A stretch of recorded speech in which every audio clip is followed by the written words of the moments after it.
5.5, properties of logarithmic functions.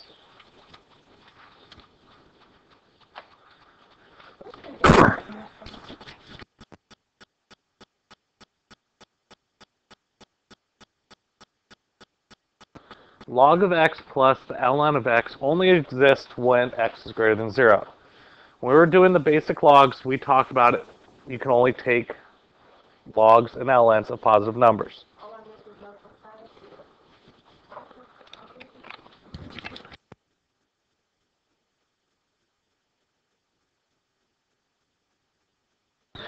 Log of 1 is equal to 0. Ln of 1 is equal to 0. These are two things we've already found out. The inverses have no. I can take 10 to the whatever. I can take e to the whatever. Doesn't matter. It's log and ln's I have to worry about. The product and quotient properties of logarithm. As long as m is greater than 0, n is greater than 0, b is greater than 0, and b is not equal to 1.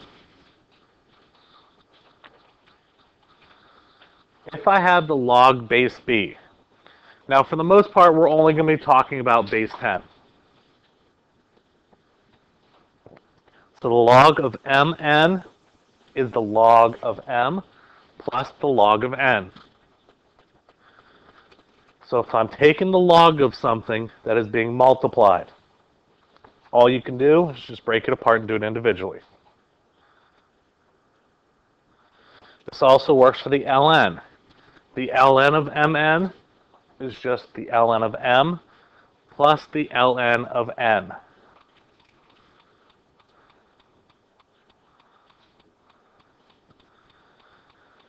For example, the log of 5 times 4. What's 5 times 4? 20. So I can take the log of 20.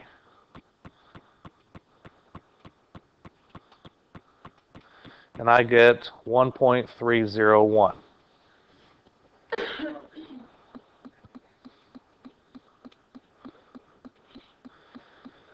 But if I take 5 and the 4 and I break it apart, so it's log of 5 plus the log of 4. The log of 5 is 0.699. The log of 4, 0.602. If I add these two up, 0.699 and 0.602. What do you notice? Same answer. They might not always be the same because of rounding. You might be off a little bit.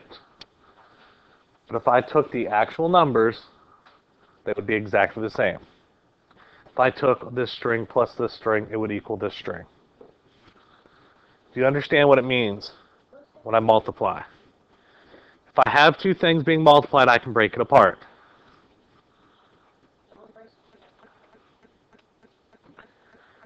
For m greater than 0, n greater than 0, b greater than 0, and b not equal to 1. Same thing. You don't have to rewrite it. The quotient property.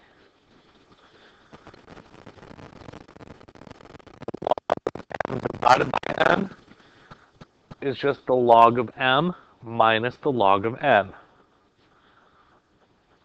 When you divide, all you're really doing is subtracting.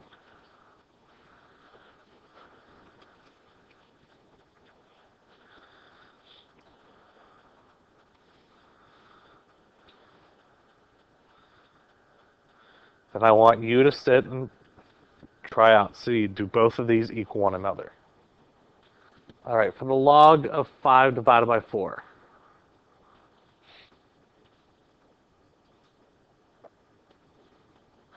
.097. The log of 5, we already know, is 0.699. The log of 4, we already know, is 0.602. What do I get when I subtract? 0.097. I get the same exact answer. So if I have two things on the inside of a logarithm, I can break it apart either by adding it or subtracting it. Adding it if they're multiplied, subtract if they're dividing. Same rules. This is the one that's most helpful. If I have log of something, log of m to the p, it can be rewritten as p times log of m. The coefficient in front of a logarithm becomes an exponent.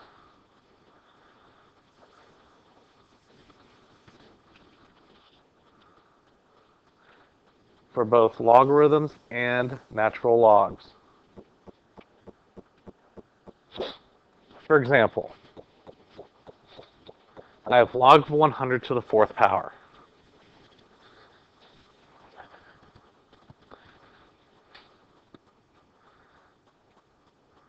Log 100 to the fourth. I get 16. Actually, no. Let's do this. This means if I break it apart, I have 4 logs 100s, right?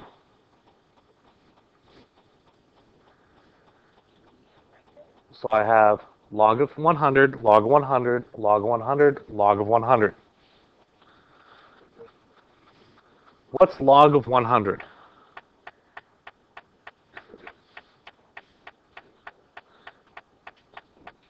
Ten to the second gets me 100, so 2 plus 2 plus 2 plus 2. I wrote it in the calculator wrong. What's 2 plus 2 plus 2 plus 2? 8.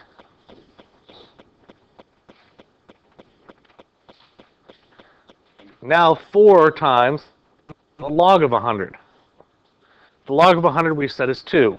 What's 4 times 2? 8. I typed it in the calculator incorrectly.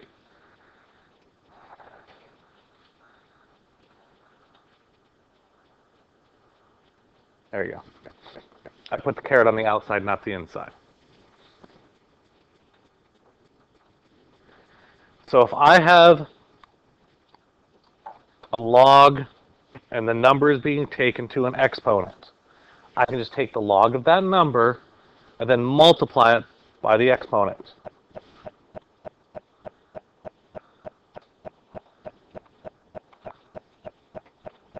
Exponential logarithmic inverse properties. We already know this. If you take the log base 10 of 10 to the x, you're just left with x. The log and the 10 cancel each other out. They're inverses of one another. I can take 10 to the log. They cancel out, I'm left with x.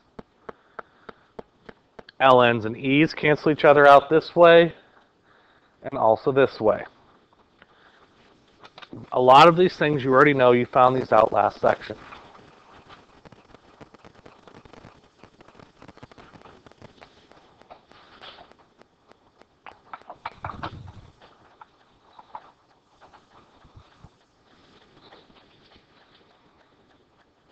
One-to-one property of logarithms.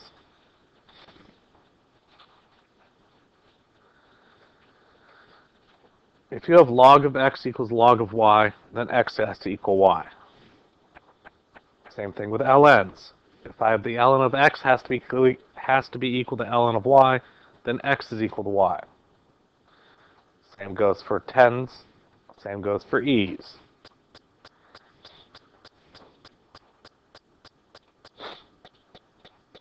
So I'll let you write this down, then we'll do the example. I have the log of x squared plus 7x minus 5 is equal to the log of 6x plus 1. This log has to be equal to this log. Now, using the one-to-one property, since this log is equal to this log, then x has to equal y, right? What's going to happen here?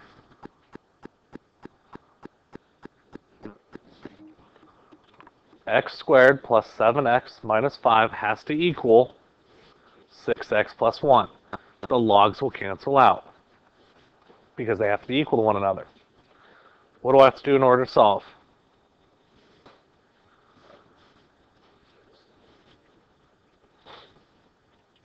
What's my first step?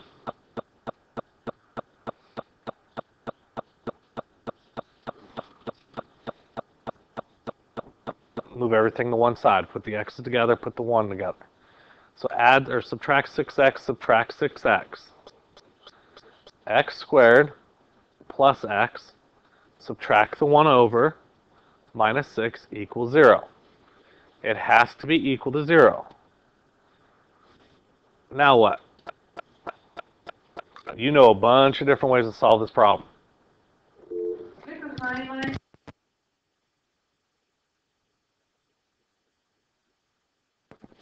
I can try to factor it.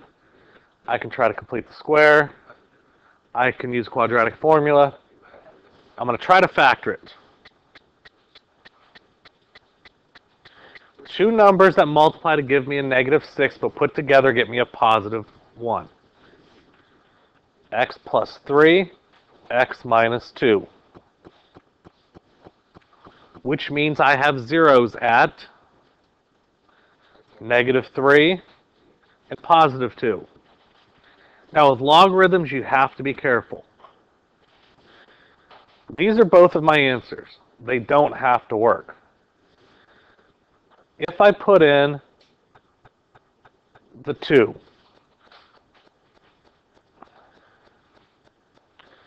2 squareds, 4, 2 times 7's, 14, minus 5, positive number, bless you.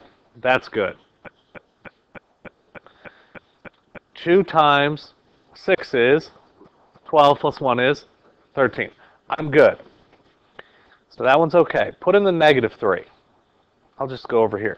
What's 6 times negative 3? Negative 18 plus 1. Negative 17. I cross it off. Why? You can't take the negative log. It has to be greater than 0. You can't take the log of a negative number. So when you solve these problems, you have to check whether or not your answer makes sense. Pretty much if you get a negative number, you better check it for sure.